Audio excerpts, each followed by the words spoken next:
Bonjour, que Dieu te bénisse richement et que sa grâce te soit multipliée en cette saison. Je voudrais te parler parce que je ressens au fond de moi l'envie de t'encourager afin que tu n'abandonnes pas. Oui, que tu n'abandonnes pas. Ça arrive à tout le monde.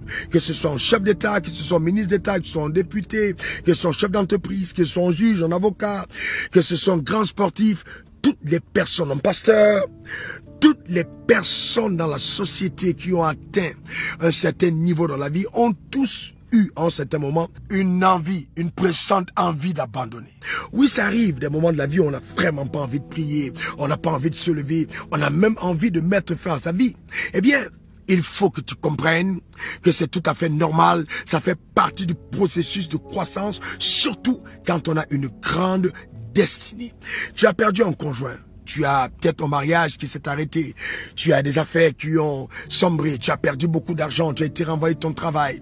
Eh bien, tout ce que tu fais ne marche pas et tu as comme l'impression que tu es inutile sur terre. Non, que non et que non. Il faut bien que tu saches que généralement dans la vie, l'échec est précurseur du succès. Les troubles ou les tribulations de la vie sont des signes annonciateurs d'un avenir glorieux si et seulement si tu as la bonne attitude. La bonne attitude, c'est laquelle? Ne pas abandonner. Ne pas abandonner. Oui, ceux qui abandonnent ne sont jamais des vainqueurs. Et les vainqueurs sont ceux qui ont appris à ne pas abandonner. Prends courage et sache une chose, Dieu compte sur toi. S'il t'a appelé, c'est qu'il y a un plan, il y a un dessein rattaché à ta vie. S'il t'a créé, c'est parce qu'il y a un but divin rattaché à ta personne.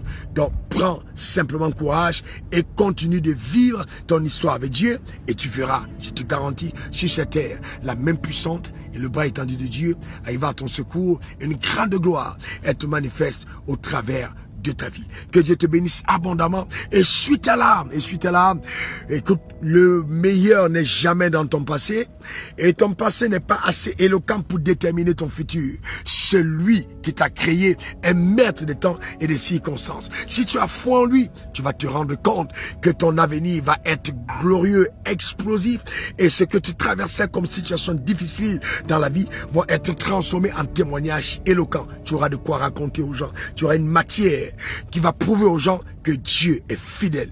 Que Dieu te bénisse abondamment. Tu es gravement malade, reçois la santé divine. Tu te sens abattu, reçois la force de Dieu. Tu te sens vraiment triste, que la joie de l'Éternel soit ton partage. Tu étais en face d'une situation sans issue, qu'une porte ouverte te mette devant de toi et que la main de Dieu, la glorieuse main de Dieu intervienne en ta faveur. Prends soin de toi. C'était vraiment moi, le serviteur de Dieu, pour toi en ce jour, Ralouafo. Allez, que Dieu te bénisse. On est ensemble, on se dit à la prochaine. Écris-moi et donne-moi ton témoignage. Bye bye. Bye bye. On est ensemble.